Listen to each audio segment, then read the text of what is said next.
What's happening, friends? Josh with Staff, Very Private Wealth. I'm glad you're here. You know what? Let's dive right into it, okay?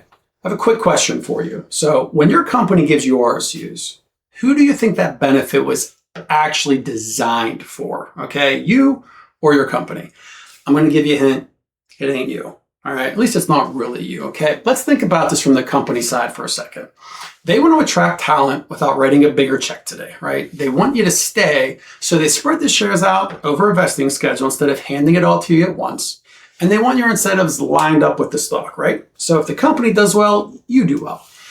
That's a genuinely smart tool for the business. But notice every one of those design choices was made to solve a company problem. Retention, cash flow, alignment.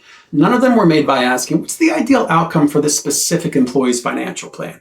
Because that was never the question they were solving for. You inherit whatever comes with it, including a concentrated position in a stock that you didn't even choose to buy. And a couple of things tend to fly under the radar. First is concentration. Your paycheck and your portfolio, they can be tied to the same company, which is sort of a large wager, right? If the business struggles, it's not just your bonus that can be affected. It's the equity value at the same time, possibly your whole portfolio. So that's not a mistake you made, and it's not lacking confidence in your employer. It's just the mechanical result of compensation and investing happening to be the same event, okay? You don't wake up one morning and go, you know what? I'm going to put 45% of my net worth into this single company. It just happened one vesting date at a time.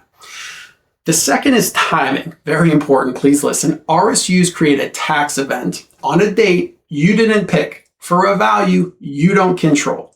Vesting doesn't check whether it's been a good year for you. It doesn't ask if the stock is up or down that week. It just happens on schedule, and the tax bill shows up whether or not the timing works in your favor. So compare that to almost every other financial decision you make.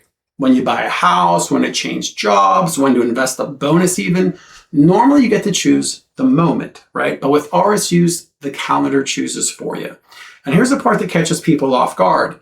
The tax withheld at vesting, listen to this, the tax withheld at vesting is often withheld at basically a default rate that has nothing to do with what you'll ultimately owe.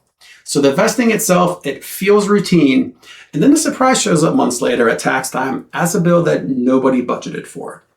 You know how many times I've seen this? Honey, we owe $67,000 that I did not account for. Holy, you get the point, right? None of that means RSUs are bad, okay? They're a real benefit, and for a lot of folks, they're a meaningful part of how wealth gets built over a career. But they're worth understanding on their own terms, not just as, hey, this is a stock I got from work and filed away and forgotten in between vesting dates. If you have RSUs and you've never actually sat down and mapped out what they mean for your plan, what you're exposed to, what the tax architecture looks like now and over time, believe me, that is a conversation that's worth having, all right? Not because something's wrong, just because it was never really designed with your plan in mind in the first place. That's it for this week. We'll talk to you soon. Bye.